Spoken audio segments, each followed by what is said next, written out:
Hello అండి. Wow! పూతరేకులు. అది కూడా ఆత్రేయపురం పూతరేకులు హైదరాబాద్లో ఉన్న మా ఇంటికి ఎలా వచ్చాయనుకుంటున్నారా?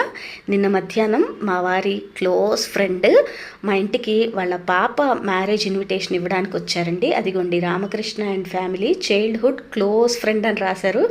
అలాగే కింద కొటేషన్ చూసారా? మీరాక మా కోరిక మీరు కల్పించుకోవాలి తీరిక, కళకళలాడాలి కళ్యాణ వేదిక. ఈ కొటేషను చాలా రోజుల క్రితం ఉన్న ఇన్విటేషన్ కార్డ్స్లో వచ్చేదండి. చాలా ఏళ్ళైంది ఈ కొటేషన్ చూడక. అలాగే లోపల సీతారాముల కళ్యాణంతో ఉన్న ఫోటోతో పాటు ఉందన్నమాట కార్డు, వెడ్డింగ్ కార్డు. అలాగే ఆ వెడ్డింగ్ కార్డు ఇస్తూ ఆయన మాకు ఈ ఆత్రేయపురం పూతరేకుల స్వీట్ బాక్స్ కూడా ఇచ్చారు. అసలు ఎంతో అభిమానంగా వచ్చి ఇంటికొచ్చి మరీ పిలిచారండి. ఎవరున్నారు ఈ రోజుల్లో ఇంటికొచ్చి పిలిచేవాళ్ళు? సో తప్పకుండా వెళ్ళాల్సిందే అండి.